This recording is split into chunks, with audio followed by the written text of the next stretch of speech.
This is my wife, Marie, and she's my one. We had just started rekindling our relationship, our friendship, and I was a single mom, had 2 kids, and I was healthy and strong and had a mammogram 6 months prior, and I found the lump myself. I was really stressed out at work, and I was like, nah, can't be. So when the doctor came out to tell me, I just kind of froze. I was quiet, but I didn't have the reaction that he thought I would have. I was like, okay, so what's next? Because I have 2 kids, and I got to be here for them. Part of our shared story is we had lost spouses, and so my kids didn't have their father, and I just said, no way am I going anywhere. I got to be there to raise them. So when it came time to tell Glenn, knowing he had lost a spouse, his children didn't have a mother, how was I going to tell him that I was diagnosed with breast cancer? And I remember standing there, I froze for a minute, and yet I wasn't certain what to say. As she mentioned, I had just lost a spouse a few years ago. I was reminded quickly of my grandfather. He died from breast cancer. Breast cancer was not in my family.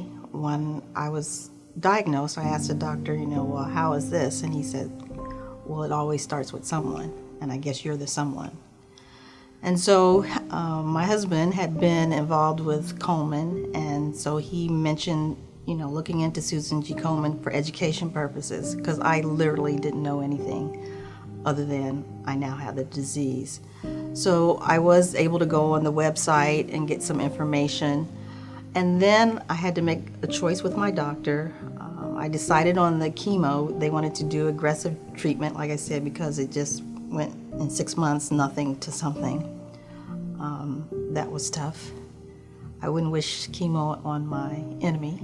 There were times when I just felt like I couldn't go any further, and I am a strong person of faith, but I would just sit on the floor and go, God, why me? Why do I have to go through this? And that would be the time that my mom, who was caring for me at the time, she would say, well, pick up the phone, and my nickname for him is Chico. She would say, call Chico, he'll make you feel better. And he would just say the most random thing that had nothing to do with anything and just make me laugh. Komen really provides a lot of education. I went to a gathering at a house. It was a survivor's party, and I couldn't get over the amount of information that was being shared that was false. They see a piece of something or read it, and I really saw the importance of getting involved with an organization like Komen so that you can help get the facts out and educate women. I remember my children just not always knowing, because I wanted to put up this front. But when you finally let them in and let them explain, they can make it easier. So I just say be open, honest, and communicate and let people in. Let them help you. And for me, it was being the supportive person, male in particular. I was always the one of 2 or 3 men that used to go to the Komen lunches early on in my volunteer life. And through the years, not just from the absence of seeing other men in the room, but especially a diverse group of men in terms of ethnicity. And because I had the experience understanding that my grandfather, we didn't hear about men having breast cancer. That was, if you did, you'd probably just shrug that off as can't happen. That's not possible. But what I'd heard more and more is the fears of women not coming forward because they believed the men in their life were going to shy away or walk away.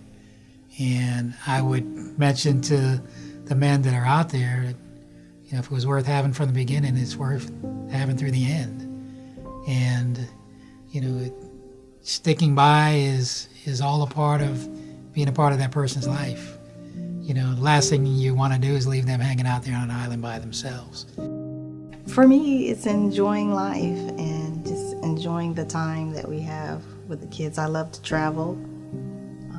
I'm really looking forward to some grandbabies. I'm going to spoil them. And just my goal this year in my mind has been service. And service is broad, but that means serving people. And I feel this is one way I'm serving. I'm letting women, men, children know about cancer and how it can affect your life. She and I have done a couple speeches at church, and for Komen in particular, more recently. Mm-hmm. And I think you walk out of there, there's always one or two in the room that will come up afterwards and say thank you. And I think that makes, makes it all worth it. If you change one life, it's worth it. Absolutely. Breast cancer is unacceptable.